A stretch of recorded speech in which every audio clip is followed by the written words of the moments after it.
Je commence comme ça, c'est mieux. Oh là là. Bonsoir, mesdames et messieurs. Nouvel épisode de Better Talk with Abdel. Vous voyez ma déception sur le visage, mais une compréhension à la fois. Franchement, je vais vous donner mon avis de fan du sport et mon avis d'athlète. Ok? Donc, on avait un combat qui était beau. Je peux pas dire le contraire. Un combat qui était beau. Une belle. Moi, j'ai aimé le combat. Les 2 premiers rounds, je les ai adorés. J'ai regardé. Donc, on a quand même un jeune combattant qui est Baki, qui a bien absorbé cette pression. Je pensais qu'il allait suffoquer cette pression-là, mais il a bien absorbé. Euh, Premier takedown. Donc, Cyril va attaquer sur un low kick un peu bas. Baki lui reprend le pied, il le met au sol. Il y a eu vraiment une belle gestion de combat de Baki. À distance, boum, une belle maturité, j'ai vraiment adoré ça. Une belle maturité de combat. Il sait que voilà, il joue avec ses mains un peu rapides de jab, puis au moins, à la moindre occasion, il met Cédric au sol. C'est exactement ce qu'il a fait. Cédric piège avec sa tête, met en avant, etc. Il se fait mettre au sol. C'est un peu le scénario, en fait, qu'on attendait de la part de Baki. C'est sûr que debout, il va pas avoir Cédric. Mais bouger comme ça, sans arrêt, où c'est pas ton sport, ça fatigue les jambes énormément. Ça fatigue. Quand c'est un boxeur, ça fait longtemps, tu danses, etc. Ça fait des années là, ça fatigue. Et on le voit au deuxième que je l'ai trouvé un peu plus, il bougeait un peu moins. Et il met au sol à plusieurs reprises Cédric. Il contrôle le combat, donc au sol, il n'y a pas beaucoup d'action. Cédric aussi se lève, etc. Des belles défenses. J'ai vu des belles défenses au niveau des takedowns, des belles défenses du takedown, des beaux takedowns, des mises au sol de la part de Baki. C'était fluide, beau, vraiment. Donc, il a fait parler sa qualité de judoka et également sa maturité autant que combattant. Vraiment, c'était un beau round de sa part. Rien à dire. Il n'y a pas eu beaucoup de dommages, mais il a gagné le premier round haut les mains. Là, on s'en va dans le deuxième round. Là, il y a eu une tentative de takedown de la part de Baki qui était belle sur un crochet de Cédric. Il descend, boum, un peu à la Georges, hop, il va chercher, mais Cédric défend et tout ça, donc c'était vraiment beau. Mais là, le deuxième round, je le donnerai à Cédric. Pourquoi? Parce que il a la gestion de la cage, donc c'est lui qui court derrière, c'est lui qui est un peu court derrière Baki. On voit que là, tu as une pression de Cédric, il touche plus. On voit que Baki commence à marquer au niveau du visage. Et il y a même une fois où on le voit un petit peu vaciller quand même, tu vois. Donc, on le voit un petit peu vaciller. Donc, le deuxième round, je le donne à Cédric parce que le combat, il restait plus debout et il voulait piéger un peu Baki en mettant la tête vers l'avant à chaque fois. Baki n'est pas tombé dans son piège. Il faut lui donner ce crédit-là. Bam, il voulait bouger sa tête, mais Cédric, donc, il voulait laisser Alexandre jab pour aller essayer de le piéger avec ses coups. On rappelle que Cédric a une force de frappe qui est phénoménale.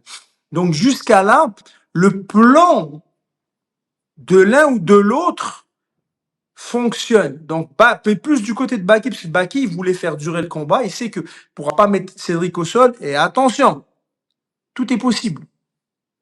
On parle de gants de 4 ans. On dit que personne ne peut te mettre KO quelqu'un. Tu prends un coup qui est bien placé derrière l'oreille. Tu dandines un peu. L'autre met au sol, saute, reneked choke. Et puis merci. Merci, bonsoir. Donc, tout est possible, d'accord? Donc, il y a ça, cet aspect-là. Deuxième round, moi, je le donne à Cédric. Aucun problème. Là, on a le troisième round. Et là, on a la compréhension générale. Cédric dit, j'ai quelque chose dans le pied. Une écharde, apparemment. Et là, il le dit à l'arbitre. L'arbitre lui dit, bah, tu continues le combat. Là, en fait, donc, il continue. Et là, c'est gênant. Mais il perd pas le combat, tu vois. Il perd pas le combat non plus, parce que le troisième venait de commencer, c'est correct, ça va. Et là, en fait, donc il dit à Baki, il dit, putain, mec, j'ai un truc au pied, je crois. Donc, il faut attendre des trucs. Moi, j'ai un ami qui m'a dit, ouais, apparemment, j'ai un ami à moi qui m'a dit, apparemment, il a dit à Baki, j'ai un truc dans le pied. Il lui a dit, ouais, tu veux pas te battre? Alors, t'en as qui m'ont dit, oh, il lui dit, bah, tu veux pas te battre? Regarde, il veut pas se battre. L'autre lui dit, bah, vas-y, enlève-le. Donc, ça, par contre, c'est quelque chose que j'ai pas bien compris, tu vois. Donc, doit attendre, c'est frais, on doit attendre des jours avant de savoir qu'est-ce qui s'est dit exactement. Et voilà. Là, l'arbitre revient et là, il n'y a pas trop d'action, on revient. Et là, il dit à Cédric, ouais, il voit que ça râle et lui dit d'arrêter le combat. Moi, la première réaction que j'ai eue, c'est autant que fan. J'ai dit, putain, c'est quoi ce truc? Oh, non, on peut pas faire ça. Mais non, c'est un bordel. Mais non, à la rigueur, à la rigueur, mais non, tu t'arrêtes pas ça comme ça. Tu gâches le spectacle. Mon côté combattant a fait, ben non, moi je m'attendais plus à une intervention de l'arbitre qui dit, hey, il le prend dans le coin, il lui dit, hey, t'arrêtes tes conneries, je m'en fous que t'aies un truc au pied. Légalement parlant, je peux pas te laisser lui expliquer le règlement. Légalement, en 2 secondes, genre, légalement parlant, je te laisse pas en faire ton truc. Si tu veux pas te battre, tu perds. Genre un genre d'avertissement comme ça. Mais maintenant, moi, je suis pas un arbitre. Je connais les règles, mais pas toutes les règles non plus. Et j'ai pas un visa d'arbitre. J'ai écouté une vidéo de John McCartney qui m'a travaillé avec le PFL, qui a travaillé avec le Bellator, qui est un ancien arbitre de l'UFC, un des meilleurs. Moi, écoute, je l'adore. Il m'a arbitré. Je l'aime beaucoup. Je l'aime beaucoup. John, adorable. Euh, Bonne relation avec. Et John explique qu'en fait, légalement parlant, au niveau de l'arbitrage, c'était fair, donc c'était justifié parce que on s'en fout que tu as un truc dans le pied, t'as pas non plus un clou dans le pied. Tu continues. Il y a eu beaucoup de mèmes, beaucoup de vidéos où les gens sont, c'est sûr, parce que avec tout le trash talk que Cédric fait et qu'on adore, parce qu'on vit de ça, et puis c'est sûr, ça va se tourner contre lui. Pardon? Doompied, putain, ça c'est chaud. Doompied, bordel. Doompied, oh là là, c'est, putain, Doompied. Mais c'est ça, donc là, on voit déjà les vidéos, les gens qui se moquent, etc. Eh, une écharpe, ça fait mal aux pieds. Franchement, ça fait mal aux pieds. C'est chiant, ça fait mal aux pieds. Maintenant, on a vu des vidéos où John Jones a le pied ouvert, des gars qui ont le pied ouvert qui le font. Moi, je pense pas que Cédric va râler pour ça. Parce que c'est pas un gars qui est, je pense pas que c'est pas le type de combattant qui va râler pour ça, qui va râler pour un truc aussi futile. Ça a dû bien lui faire mal. Je pense pas il perdait pas le combat de toute façon. Il perdait pas le combat. Donc c'était pas comme je me faisais défoncer pendant 2 rounds et puis là j'arrête. Non. Mais là John McCartney, techniquement parlant, il explique que là on était dans son droit d'arrêter le combat parce qu'il y a une non-volonté de combattre de la part du combattant et qu'il a démontré pourquoi il ne voulait pas combattre pour une blessure au pied. Donc, John McCarthy explique que totalement, je vais la mettre de façon story sur mon Instagram. Et il explique qu'en fait, il est dans son droit de non combativité. Donc, c'est comme un KO, c'est comme un TKO, un technical knockout sur blessure, un truc, quelque chose comme ça. C'est décevant parce que c'est une belle finale qu'on attendait. Il y a un truc, par contre, je veux souligner, c'est j'ai aimé la classe de Baki. Oh, franchement, une belle maturité au niveau du combat. Il a dit à la fin, il a dit, oh, je m'attendais à plus d'agressivité, il y a plus de pression dans la cage. Euh, ouais, c'est sûr, mais s'il te marche dessus trop avec de l'agressivité, tu vas le mettre au sol. Donc lui, il te piège, mais toi non plus, t'as pas été non plus à lui rentrer dedans. T'as été très intelligent, absolument intelligent. Mais mais ça, c'est beau. J'ai aimé ça. Mais il avait beaucoup de classe à la fin. Il avait énormément de classe parce que il a levé la main pour la victoire parce qu'il gagne, c'est vrai. Il vole pas son combat. Non, il le vole pas du tout. Vraiment beaucoup de maturité. Et à la fin, il dit, écoutez, il dit, allez, vas-y, la revanche. Et pourquoi pas? Il a raison. La revanche, mais il faut qu'il y ait il faut qu'il y ait des zéros derrière. C'est normal. C'est tout à fait normal. Et il le mérite. Il le mérite largement. Parce que ce soir, il a fait de l'oseille, c'est grâce à Cédric. Mais c'est grâce à ce type de discours qu'il va y avoir une revanche. Et là, la revanche va être encore plus magnifique, en fait, à faire. On a eu un beau message de la fin de la part des deux, même si Baki, après, je pense qu'il a un peu râlé. Il a dit, ouais, il m'a un peu volé le micro parce que, tu sais, c'est moi qui voulais le dire, ça, à la base, que ce qui est pas important, en fait, Cédric a dit ce qui est pas important, c'est pas le combat, c'est là, on s'en va vers le mois du Ramadan, ça, ce qui est le plus important, c'est deux musulmans, donc voilà, donc tout ça c'est que du show, et puis ça c'est beau comme message, etc. Mais franchement, les 2 premiers rounds m'ont plu. Moi j'ai aimé le combat. Dommage que ça ait eu une fin comme ça. Après moi, quand j'ai écouté des commentaires, le commentaire de John McCartney, je comprends la décision arbitrale. Je reste quand même déçu comme beaucoup de monde, mais je comprends la décision arbitrale, c'est dommage, mais c'est comme ça. Mais c'était dans tout le droit arbitral d'arrêter le combat d'après les règles. Je suis déçu comme combattant. J'aurais aimé comme combattant qu'ils disent, hey, vas-y, on s'en fout, tu vas la prendre quand même. Tu vas le mettre contre la cage, je dirais, si j'arrête le combat là, ça veut dire que tu combats plus. D'accord? Ça veut dire que tu as perdu. Donc, qu'est-ce que tu veux? Tu continues pas. Let's go. Ça, j'aurais aimé ça autant que combattant. Autant que spectacle. Ah, vas-y, non, let's go. Non, arrête pas, casse-toi. Mais tant qu'arbitre, je comprends également la décision de l'arbitre de vouloir faire valoir son droit et surtout d'appliquer le règlement. C'est triste, mais c'est comme ça. Le PFL s'est sold out en 20 minutes. Et on a trouvé qu'au niveau logistique, c'était pas à la hauteur. Pas la commentatrice, apparemment, moi j'ai pas vu, mais on m'a dit, j'ai eu beaucoup de commentaires là-dessus qui me disaient elle était pas extraordinaire. Il y avait des choses qui n'étaient pas extraordinaires. Pourquoi pas un arbitre francophone? Tout simplement que les meilleurs arbitres, malheureusement, c'est des arbitres externes. On n'a pas d'arbitre assez expérimenté en France. Le PFL est une organisation, il travaille avec plusieurs arbitres à gauche, à droite. Donc là, il travaille avec Goddard, qui est un très bon arbitre du UFC. Il a fait beaucoup de championnats du monde. Donc, c'est un peu compliqué. Moi, un arbitre francophone que j'adorais, c'est l'un des meilleurs arbitres que je trouvais, c'est Yves Lavigne. Donc, c'est un Québécois. Ah, il était extraordinaire. Et moi, il m'a arbitré comment il s'appelle, Desert Force.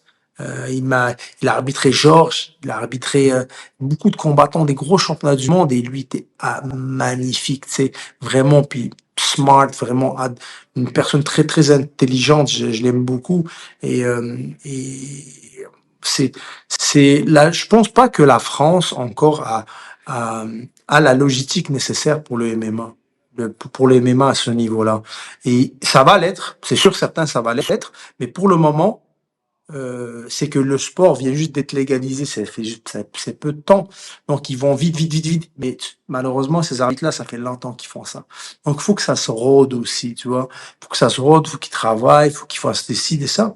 Mais ça va se faire. Mais dans ce type d'événement, ouais, c'est un peu dommage, mais il n'y a pas que des arbitres français, il y a des arbitres belges, suisses. Dans la francophonie, t'as un peu du monde à gauche, à droite.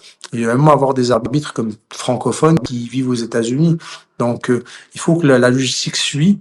Elle va suivre, j'en suis sûr, puisqu'on voit l'investissement et l'infrastructure qui se développe à à une grande vitesse. J'en suis sûr, ça va se développer. Alors, l'équipe Doumbé pourrait faire appel de cette décision. OK? Et cette décision, donc, ça va être, parce que tu joues un peu avec les règles. Chaque promotion, chaque organisation a ses propres règles. Euh, c'est- Chaque promotion a ses propres règles. Là, tu veux faire un non-contest. J'imagine qu'ils veulent avoir un non-contest. C'est le meilleur qu'ils peuvent avoir un non-contest, c'est-à-dire que c'est pas comptabilisé. C'est pas une défaite, c'est pas une victoire. Euh, La procédure, elle est chiante, il faut justifier ci, ça. Mais non, je me suis plaint de ci, mais non, mais t'as pas le droit de te plaindre de ça. Oui, mais dans tel combat, ça va être chiant. Oui, mais dans tel combat, là, il faut qu'ils remontent des trucs. Oui, mais dans tel combat, ils ont enlevé les shards là.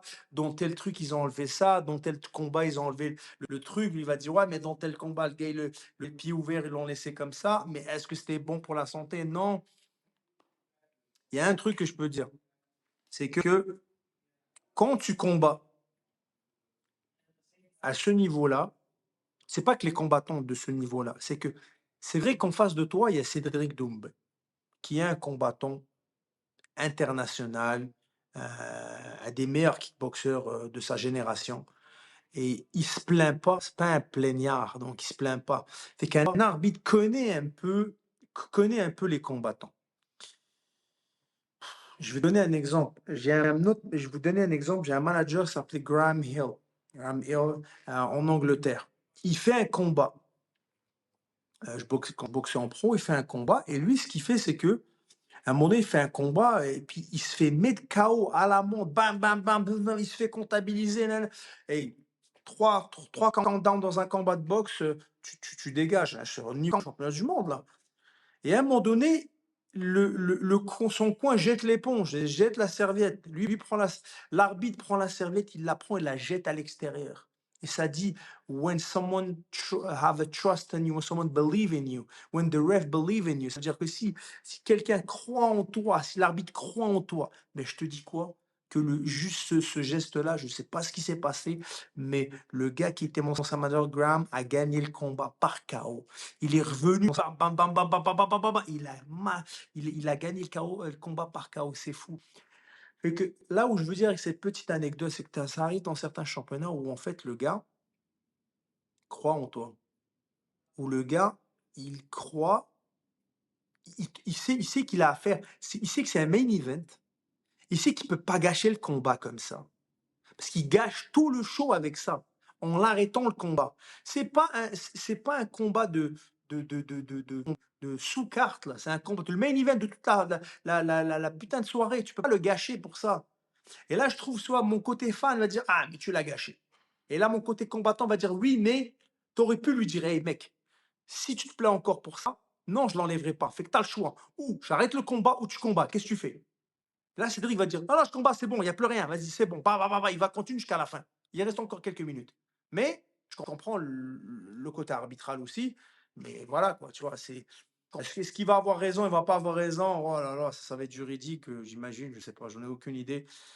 Pour ça, pour ce cas-là, j'ai jamais eu affaire. Il y a eu des décisions où ça a été renversé en no contest. Ouais, à l'UFC, c'est déjà arrivé. Mais c'est chaud. Ouais, ouais, ouais, le PFL a gagné. Le potentiel vainqueur de ce combat, c'est le PFL. Ils vont re-signer. Et comme a dit Baki si bien, ils vont faire une salle plus grande. Et ça va se vendre encore plus parce que qui dit revanche dit plus grosse guerre. Mais très impressionné par la maturité de ce garçon, hein. Très impressionné par la maturité de ce garçon. Il n'a pas pris de risque. Il a été très intelligent. Vraiment. Beau, c'est beau.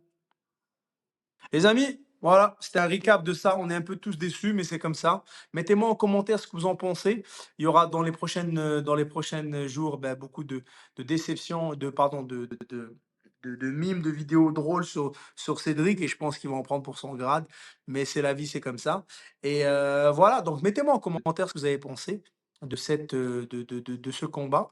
Et si vous pensez que ça a été justifié, non justifié, etc., etc.